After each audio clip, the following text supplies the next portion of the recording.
Hello, everybody. This is Bart Sharp, and you are on Becoming Quantum Conscious at United Public Radio Network and UFO Paranormal Radio Network at 107.7 and 103.5, broadcasting out of the beautiful city of New Orleans, Louisiana.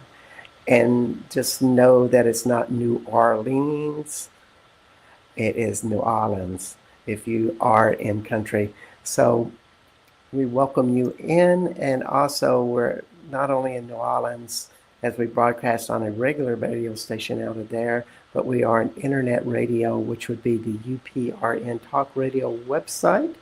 And also we're on Roku, Facebook, YouTube. And I invite you to check out my YouTube channel, Bart Sharp, YouTube, Bart Sharp 1, I think, and become a subscriber. That's a great way to support me if you like the show. And wow, it's kind of exciting today. It's springtime in Texas. I'm in Austin, Texas for 3 more weeks.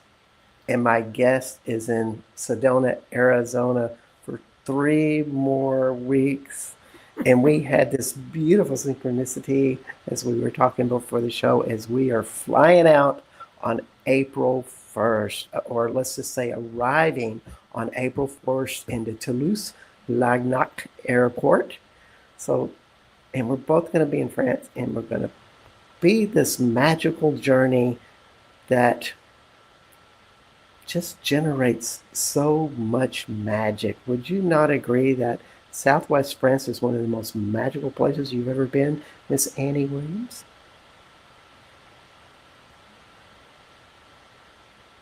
Are you hearing me? Thank you, Bart. Thank you. Yeah, I just asked you a question. Do you think Southwest France is one of the most magical places you ever been? Hello? One of the most magical. Yes, Yes. absolutely. Yeah. It is an amazing place to be. And Annie Williams is a great creator, not only before she arrived in France, but she's lived there for many years, but also in America, Sedona, Arizona, and really a lot of notoriety about a lot of things. Annie Williams is a harpist, singer, composer, sound therapist, author, world renowned for her dozens of albums across cultural sacred music. After decades of pioneer work in bioacoustic medicine and teaching internationally, she has distilled her knowledge in an extensive online training course, but also in books. Last year, you released Guardians of the Dragon Path, which is one of those groundbreaking books if you're interested in the Southwest France area or Spain area about how the sacred sites work. Just a wonderful book. Here it is, Guardians of the Dragon Path. I know it's backwards there in the print, but lots of great things. We'll welcome you to the show, Annie. Thank you, Bart, for having me. It's great to see you. Yeah, it is. And, you know, I had thought we were going to talk about Guardians of the Dragon Path, because that would have been a very good topic. I love the book. And you brought me a more intriguing topic, which is re-enchanting the world with holy songs. Harmonizing ourselves with the land is how I put it down on my title. But re-enchanting the world with holy songs. That just rocks, in my opinion. So I'm really excited about what does that title mean to you? Yeah, well, it forms the basis of my entire life work. Whether I'm writing or I'm singing or I'm walking the land in ancient sites, it's an idea that goes back to every indigenous culture on the planet. And Plato spoke about it. He instructed, Plato around 500 BC or so, Yes. around the same time as Pythagoras. He instructed his students to go to the ancient sites, the pyramids, the stones, standing stones, stone circles, all of the ancient sanctuaries, and energize and activate them with Hmm. harmonious music. For Plato, it had to be harmonious. It wasn't just somebody's idea of a great song to clang at the stones. It was more of the connection with all of creation, including the stars, you know, tuning into every aspect of creation, which is the way that they created those stone sanctuaries. Whether we're Yes. talking about the Great Pyramid or a circle of stones 6,000 years old, they're always activated with our love and our songs. And you don't have to be a singer or a musician, that's for sure. And that's a really important thing for people to know, that, just our voice. Our voice is the oldest living, it's the only living instrument on the planet. It's the only instrument that has an actual living presence behind it. Of course, if I'm playing the harp or somebody's playing a flute or a drum, your presence is there, but it's more direct with the voice. So every culture used their voices, their songs, that were not just any songs, but they were connected with the sites, they were connected with sacred time, they were connected with the essence of what their hearts were feeling, Mm-hmm. and it does in the guardians as well, since you mentioned the book, that every place, every site has a guardian. And so making that contact is really essential when we visit the sites, being humble, going with respect, and deep listening. Yes. That's beautiful. It's you feel like it's connecting to our own internal power. Something deep inside of us comes out through our voice, and that essence seems to connect to something like a power spot to resonate it out. Yeah, And, yeah, and absolutely. and another question is, why do you think he was trying to do it at power spots? Well, they placed sanctuaries, especially of stone, because the stones hold memory, that Mm-hmm. piezoelectric charge that we have in our computers that we're using right now. Those tiny crystals, the silica in Mm-hmm. stones and in computer systems and in our own bodies, in our brain, in our skull. These are transmitters of energy. They're also memory banks. So when we go to one of these sites, our own electromagnetic energy field is connecting with that of the stones. And the ancient people placed these sanctuaries at sites that were confluences of great paths of dragon energy, dragon force, simply earth energies, like rivers of energy, Mm-hmm. and often Yes. if they're crossing, or it could be underground water crossing, those were places of power where they could feel an increase of energy. And so placing a stone at those intersection points would help ground and connect with the stars and the earth and the inner core of the earth as well. That nickel and that iron in the core of the earth and the crystals, all work together. It all works together. It So they does indeed. placed their sites on these intersections to energize the land, to fertilize everything, all life.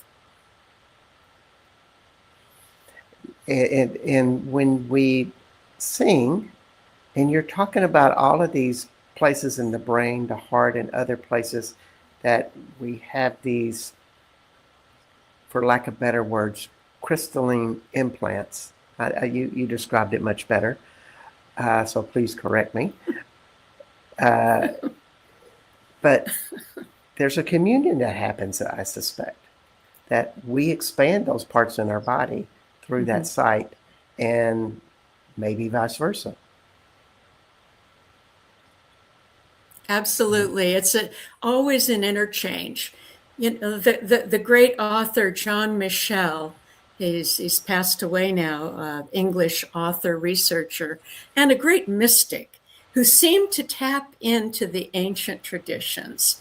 And the voice is an essential part of this interconnectedness.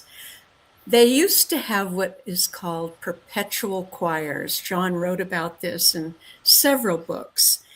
Perpetual choirs at ancient sites to keep the harmonization going, to keep the sites in harmony and the people in harmony with those sites. And it was with the voices. So, this is a way that not only we re-energize and reactivate and keep activated these sites or ancient springs, the maidens of the well sang to the well to keep the waters pure and flowing. So this idea also increases our own energy field. I've done a lot of dowsing, which is measuring earth energy. Yes. Geobiology, it's called. And so, we did a lot of experiments. It started in the 80s when I started going to Egypt and stone circles in Great Britain, etc. At that time, I didn't even know how extensive these stone temples were across all of Europe, including where we live in southern France. They're everywhere, these wonderful stone sanctuaries, doing this, keeping the matrix alive. So I used to go and I would measure with dowsing the energy field of a stone when I arrived. And sometimes the field was really strong and wide. Sometimes it was very small and the stones were kind of sleeping or inactivated. And every time, singing from the heart, listening first to the sound that might resonate with the site, and then trusting that message and singing that tone, it often would develop into a chant or a song rather. And I would measure the site after that. And it seemed to be a combination of love and the sound that I would measure, and the energy field would expand a great deal.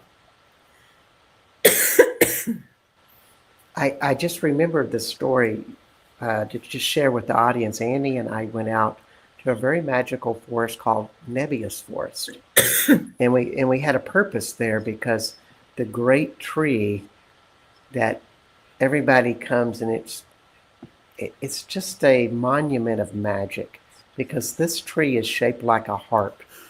They call it the Sabi harp, and it was dying.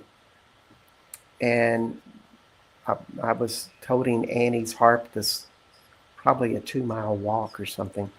And Annie gets out her harp. And of course, what she did was test the energetic vibration of the tree with her dowsing rods. Then she played. I meditated. I hummed. And after we did our thing, we measured again. And the energetic field of the tree was twice the size. And this was a very sick tree. It never made it, sadly. But we at least got to help a little bit. So Absolutely. It was wonderful.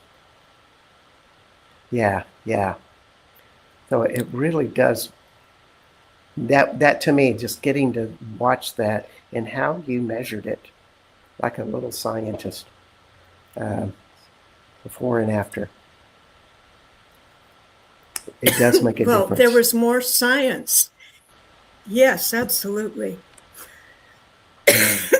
There was more science in that experiment. Sorry. That's all right. I'll say a few things and then you can chat because I'm having a coughing attack. Yes. Oh dear. But remember, I measured,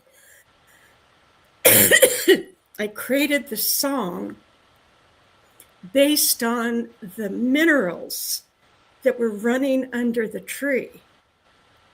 Oh, yes. And I tuned my harp to the frequency, the atomic weights of those minerals. It created an enchanting tuning. So when you were playing, you were just following what you had invited in through your interaction with the tree or the communion with the tree, so to speak. And it wasn't about thinking when you played, it was just about playing. And these are hands that you own or have that have been doing this for years and years. So your hands no longer Lifetimes. think.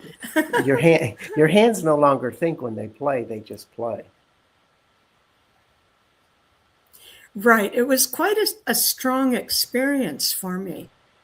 And afterwards, there were numerous plasma forms, Yes.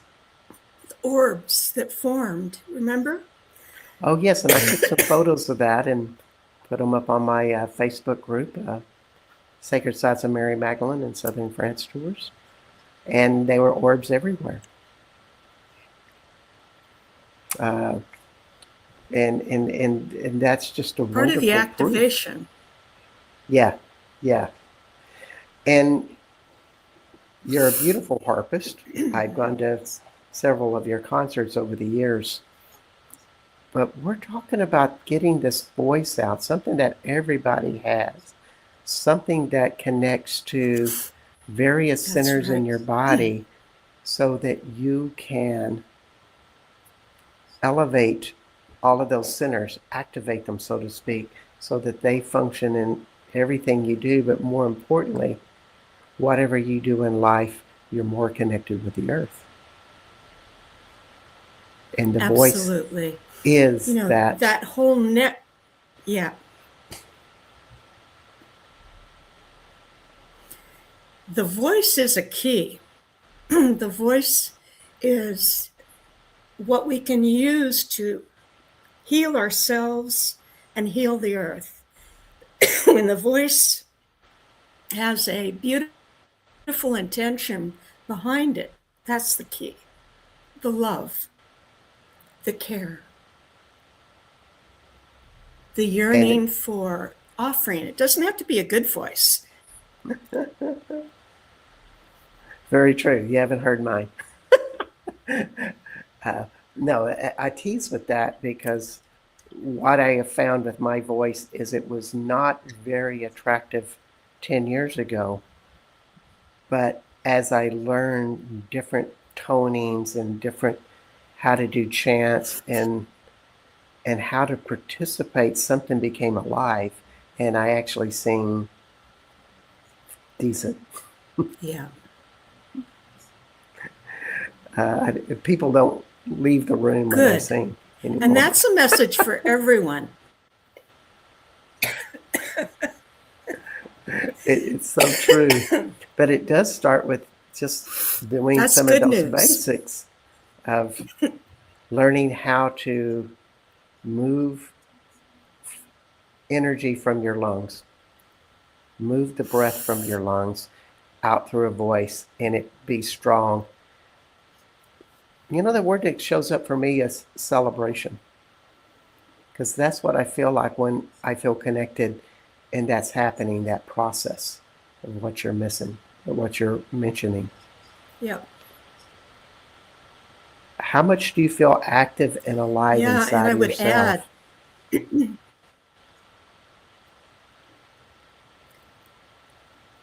absolutely. You know, when we tone or chant, we're activating our brains, putting our brains into the same deep state, the theta, even delta, but for sure alpha immediately. Then it drops down into theta and delta, which are the deeper states of deep, deep meditation. Those are the states when we tone, our brain drops into those states. And in those states, we can automatically heal, not only heal others, but heal ourselves. And we're creating something called nitric, what is it? Nitric oxide, I believe. Nitric oxide. Nitric oxide. And that's the longevity component that is created in the body when we tone, or even when we simply sigh on the exhale. Like, if you could just naturally hum as you're going through your life, you're energizing yourself, then you're energizing your environment. We certainly are. Hey, Heidi from Boulder, Colorado. She's kind of in between us, or we're like a triangle there. Oh, nice. Yeah. We certainly are. Thanks for showing up, Heidi. And that vision I always get with that is that when you go into those deep chants, there's something of a energetic line that goes down from your coccyx or your perineum into the earth. You're connected. Something happens. Well, the idea is, so there is the connection between ourselves and the earth with our internal energy system, which you're talking about it going down to the coccyx and into the earth, and it circulates within us like a serpent, a serpentine circulation. And it's so interesting because we have what are called nadi paths, Nadi, in the Sanskrit. Nadi paths are the energy paths in our bodies. And hi, Heidi. Yeah. And we have those also in the earth. We have the energy lines of force across the earth. And this is, in interacting with us. So this idea of re-enchanting the earth and ourselves through holy song, through our love intentioned behind our song, and, just humming into a tree, a stone. We've done that dowsing with trees and with people before and after. Music, it could be sacred music done with a good intention, or, a song, or simply a hum or an om. After that, a whole group will come into synchronization, coherence, and they create a coherent field because their brains are going into a coherent state, their bodies, their spirits, and then the whole circle of people gathered come into create a coherent field. It could be with drumming or their voices. So, going back to Plato and reactivating the stone temples, or Jean Michel with his bringing to our attention the perpetual choirs. The perpetual choirs were done in the first century of this era, and they were a combination of the traditions of the Celtic Druids and the early Christians, the pure early Christians before it got dominated. And they did these choirs at places like Glastonbury Abbey, Stonehenge, Llantwit Major, I believe it was called, in southern Wales. They created a grand triangle across the earth. And they chanted on a regular basis the sacred songs. And they harmonized the whole region and kept it balanced. The elements were in balance. There was enough rain, but not too much. Our interaction with the guardians of the sites and the earth, the elementals, is crucial. And this idea of song as a way of maintaining harmony is really important. it really gives you a lot of evidence that the harmony within humans is a very important catalyst with this. And, here we are, we're a highly technical world now. Yes.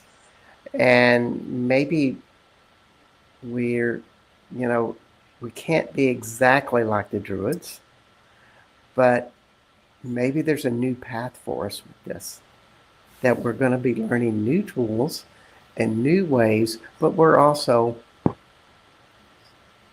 doing some of the, doing much of the same of what you're saying.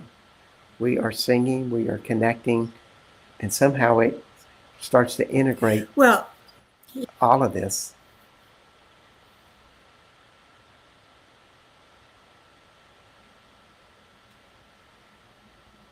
and it's a really good point. And, that long ago, going back thousands of years, the matrix of sites that held this harmony together, this perpetual harmonious state,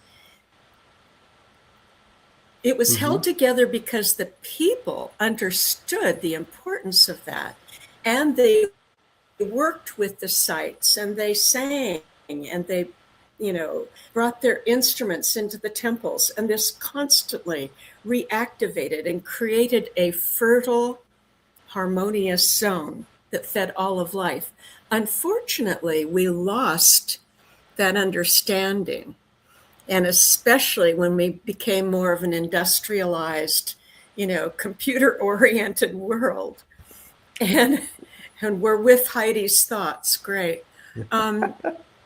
So it's really important to come back to that connected state, connecting with the earth, because, we've lost that. We've become a fragmented society, fragmenting, everything into different categories and boxes, and, getting more into the mind of how things work instead of experiencing directly. So, it's like it's the same thing as the wasteland in the Grail stories. The quest was to find our way out of the wasteland, to find the Grail, which is really our own hearts and our own lost connection with all of creation. And so this idea of re-enchanting the earth is like, it's the same as the Grail stories were trying to tell us, that we have to come back into this unified consciousness, a unified awareness, like the ancient people. And you mentioned, we're not going to be like the Druids exactly, but they're all like guideposts, teachers. All the ancient deities and traditions are way shores, so that we can again start living in this interconnected network. It's like a spider web covering the earth with all of these ancient sites still radiating their energy. I think that's one of the reasons people want to go to these ancient sites, is to remember what we've forgotten, how to work with these sites, how to become, interconnected with all species again, including the heavenly. I love that, because I teach classes at Casa de Luz in Austin, Texas, when I'm not in France and I'm not on the radio. But I teach people how to, we connect energy circles through our hearts. We do some singing, but they're not really into singing, but we do it energetically through a vibration. And they're always amazed that, you mean we can connect to the entire city of Austin? And I'm going, oh yeah, you can connect all the way around the world if you like. Are you ready to start playing in that field? And people are so enthusiastic when they hear that. And it's a lot what you're saying, that the ancients did Yeah. do all of that.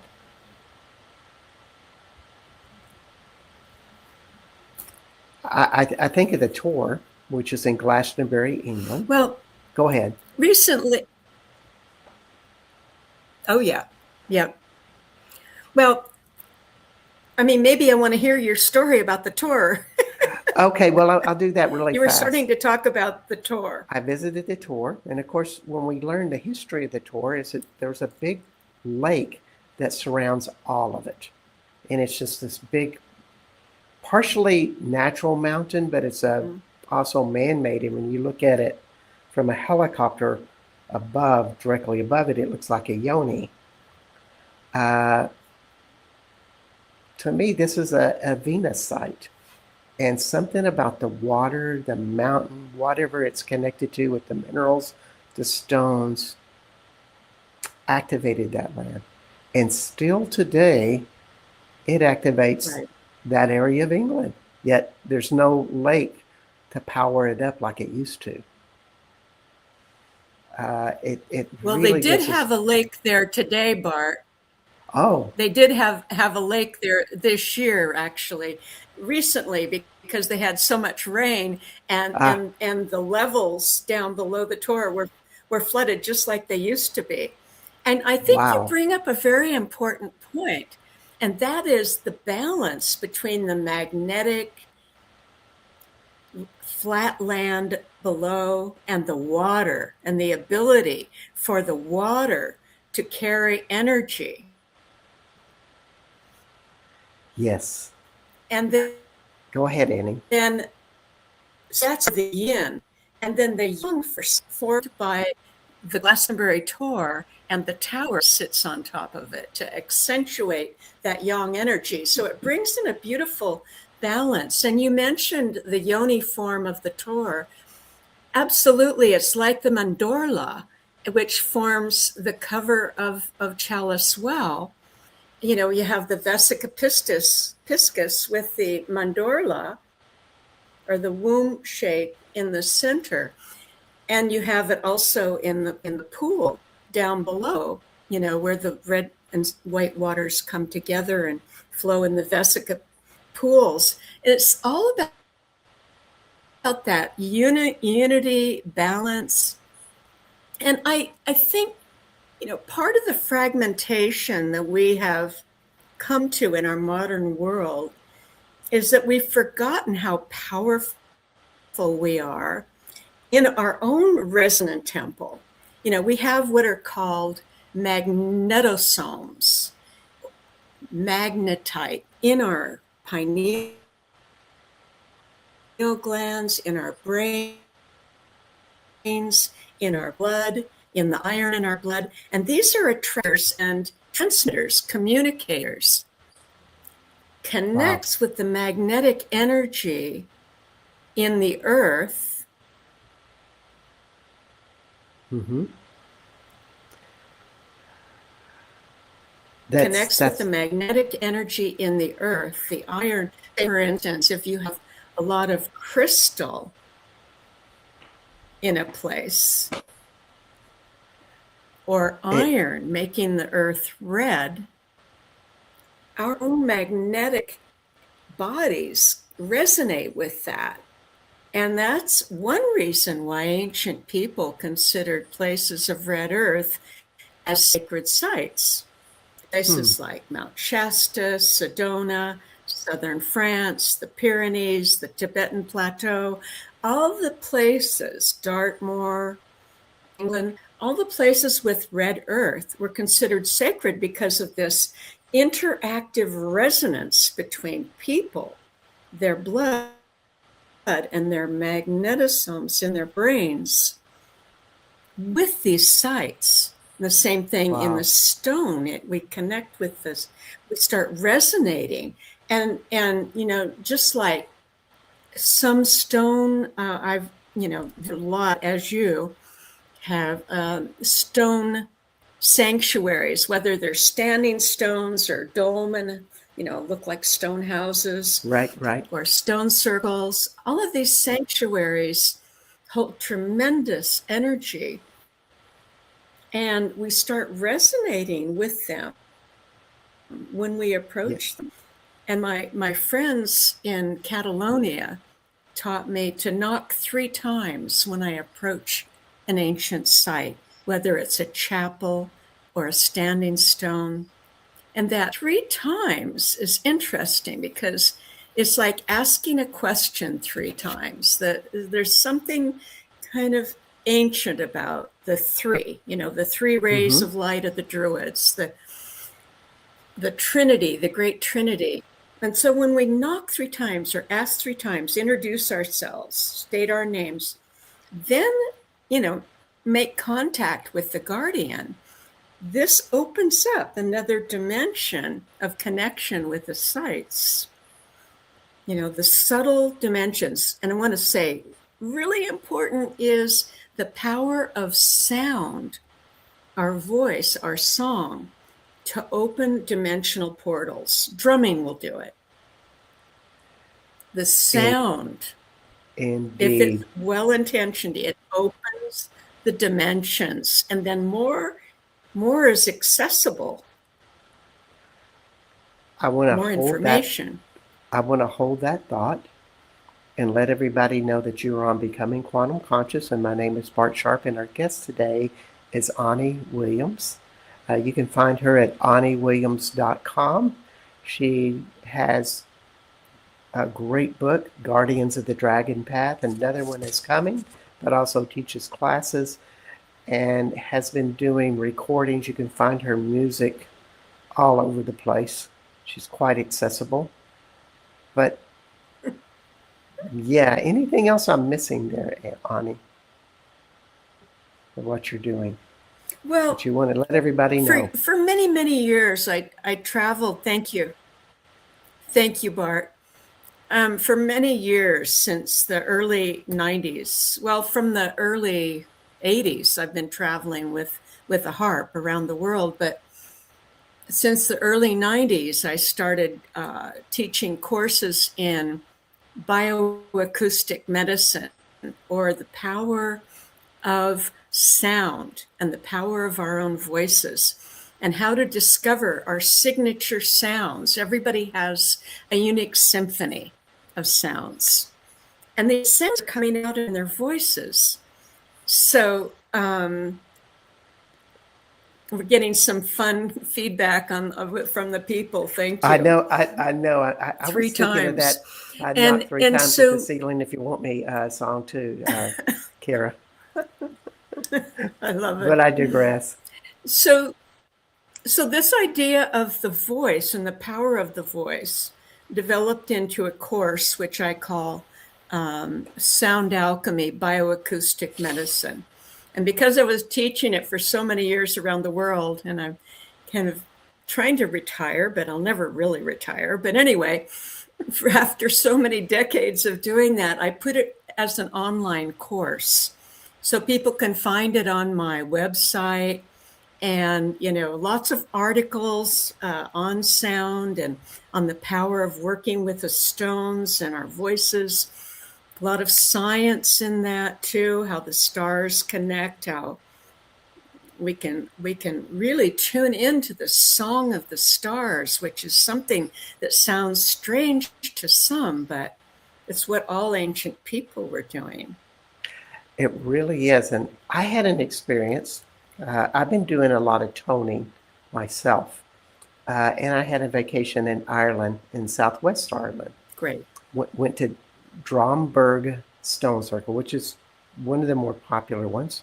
It has 17 stones in a circle, with the 17th being looking as if it's an altar with 9 on each side. Would that be 8? It doesn't matter. I'm starting to tone with this, and there's an energy deep within the earth, almost as if it has a energy signature, almost like a Christos energy, down deep in the earth. And then, of course, it connected to all the stars, and it just felt like that whole stone circle resonated that. And the person on the altar, of course, was I guess, steering it, but I could imagine lots of people there doing toning and singing and connecting with earth and stars all at once. And the circle just seemed like a big bowl of consciousness with it.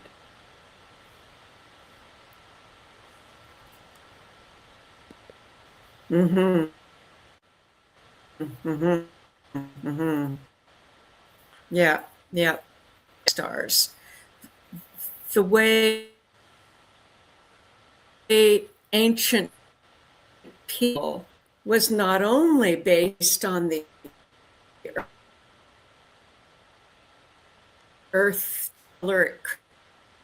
currents, the drag Mm-hmm. lines, certain directions, like the North Star was a favorite at the time of the building of the Great Pyramid and the time of constructing most of the megalithic sites across Spain, France, etc., and beyond, Great Britain and Ireland. And they oriented a lot of their, not all, but many of their sanctuaries to the North Star. Hmm. So that there was, an orientation to direction, and people were aware of the cycles of all of the stars, the planets. They timed their rituals to these cycles. For instance, in Egypt, the inundation of the Nile was always coming at the time of the heliacal rising or the time of rising of Sirius, right before the sun. And this always happened, in July. Well, long ago it happened maybe around the summer solstice, but then Mm-hmm. because of the precession and the movement of the heavens, we move ahead, every 72 years, 1 degree, the whole heavens appear from the earth to move. Anyway, so later they were doing this in July, and now the Sirius alignment, heliacal rising, is in August. But nevertheless, people always regulated their lives, their rituals, their ceremonial cycles and songs to these movements. And I can give another little example. It's from right around the area where I am in Arizona.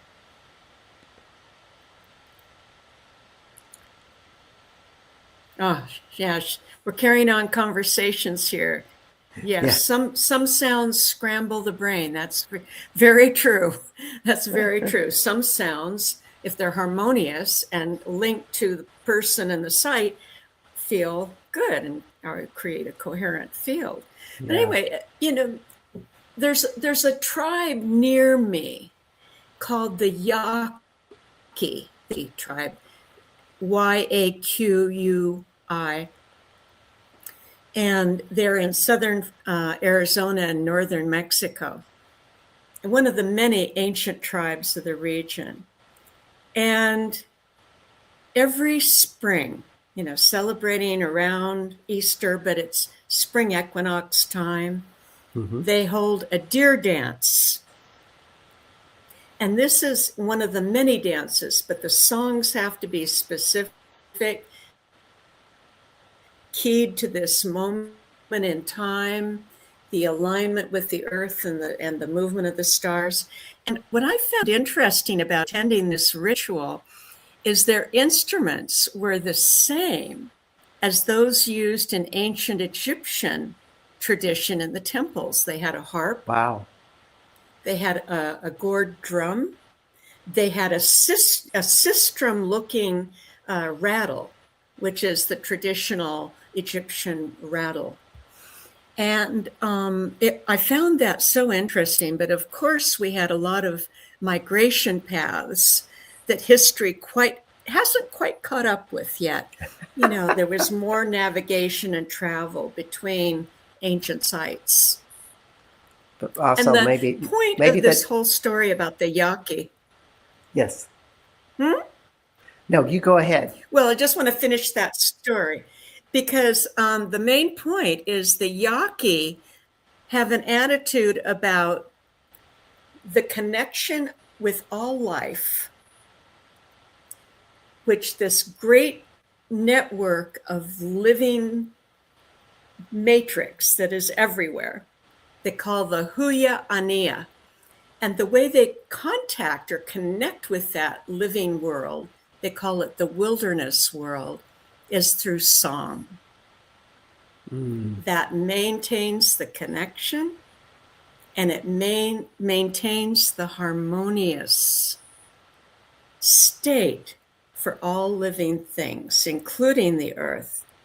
And the stars, the gods and goddesses love to hear our songs. There was a great musicologist, Marius Schneider from Germany. He was head of musicology at Cologne University.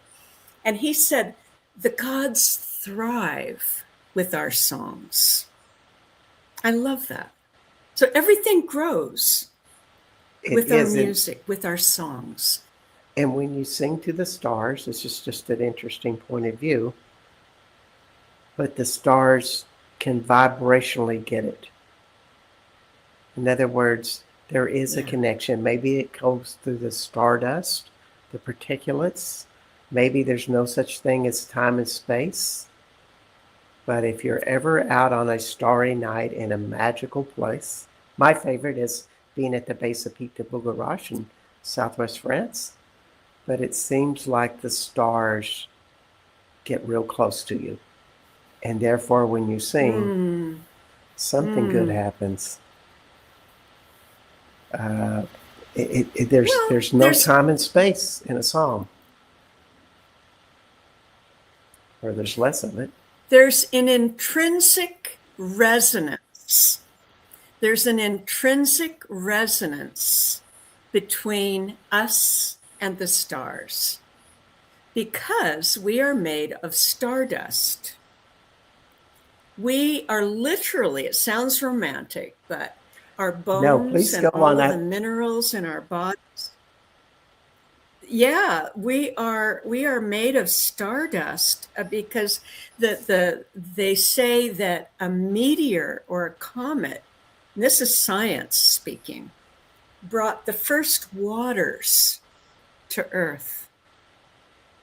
They brought all the minerals that, gathered together that created the living system of Earth.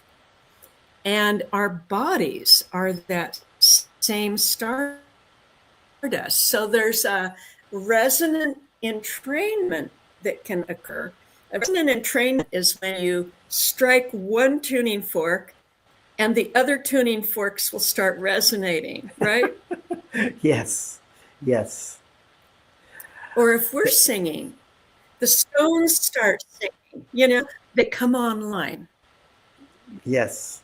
And if we're walking through nature, I'm always singing. And so the animals come and they start to listen and chirp along. Yes. I totally get it, what you're saying. Even Nikola Tesla, that was what he was doing to power up his machineries, is he knew how to connect to the stardust energy, which is everywhere. It is a very important essence of all we are. And in this day and age of all the technology, all the Wi-Fi systems and satellites and everything, it might be a really good idea for people to start tuning in that they have a stardust body that connects with the stars, and they start singing. They start putting it out there to keep the connection alive. Keep it moving. Absolutely. Sing to the children, sing to nature, sing for your own health, sing for your well-being. And it's not something that you try or force, and it's not about being a singer or a professional. Or even singing a song. Life. I have a new great-grandson that was just singing to anyone and anything. And so I have a new great grandson that was just born. And so I sing to him, and he lights up and he starts to smile. Well, it probably makes his body happy to hear that, because something turns on inside of him. Absolutely. It's life And energy. yeah, babies are energetic. They are of light. But we are of light too, and we just have to relearn it sometimes. So, is there any particular, I mean, we've talked about chanting and toning, and all of that stuff is great. Are there any particular songs that you think are powerful that people might want to learn as a structured song? That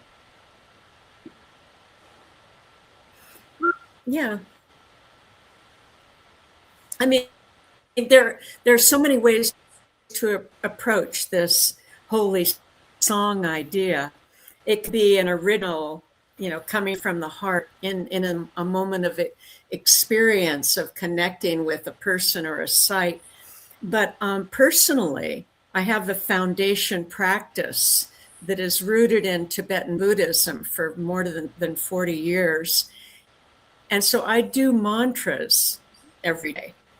And I actually recorded many years ago, I think it was in 2000, an album of just Tibetan and mantras, and it's on my website.